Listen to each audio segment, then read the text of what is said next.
ভারত সরকার আকস্মিকভাবে দেশটির বিদ্যুৎ রপ্তানি আইনে সংশোধন এনেছে। এতে বাংলাদেশের জন্য নির্মিত ঝাড়খণ্ডে গড়ায় ১,৬০০ মেগাওয়াট বিদ্যুৎ কেন্দ্র পুরো বিদ্যুৎ বাংলাদেশে রপ্তানি বাধ্যবাধকতা উঠিয়ে নেওয়া হয়েছে। গৌতম আদানির মালিকানাধীন কয়লাভিত্তিক বিদ্যুৎ কেন্দ্রটি ভারতের অভ্যন্তরীণ বাজারেও বিদ্যুৎ সরবরাহ করতে পারবে বলে গতকাল বার্তা সংস্থা রয়টার্সের এক প্রতিবেদনে উঠে আসে।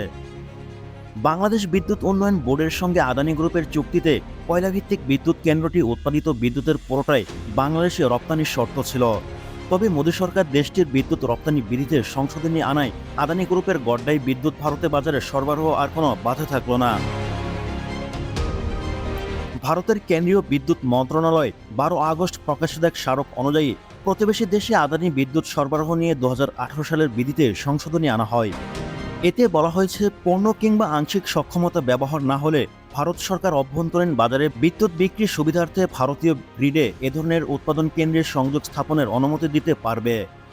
ভ্যাট দায়মুক্ত থেকে লাভজনক ব্যবসা পরিচালনার বিশ্বস্ত সহযোগী দ্য রিয়েল কনসালটেশন, স্বচ্ছ ভ্যাট আইনে দক্ষ ন্যায্য ভ্যাট প্রদানে। স্মারকে আরও বলা হয়েছে, অর্থ প্রদানের বিল হলে স্থানীয় গ্রিডে বিদ্যুৎ বিল অনুমতি দেওয়া যেতে পারে।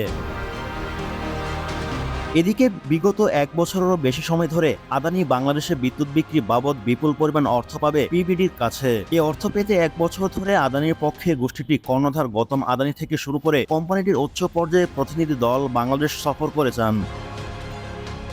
শিক্ষার্থীদের তীব্র আন্দোলনের মুখে গত সপ্তাহে বাংলাদেশের প্রধানমন্ত্রী পদ থেকে পদত্যাগ করে ভারতে পালিয়ে যান শেখ হাসিনা।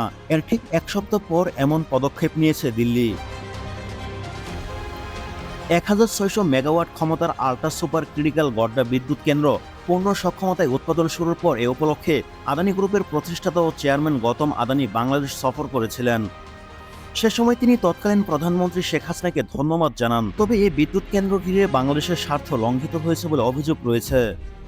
আদানির সঙ্গে সম্পাদিত চুক্তির বিরোধিতাকারীরা তখন বলেছিলেন, ২৫ বছর মেয়াদী এই চুক্তির মাধ্যমে মুনাফা বাড়িয়ে তোলার বিশেষ সুযোগ সুবিধা নিয়েছে ভারতীয় এই কোম্পানিটি।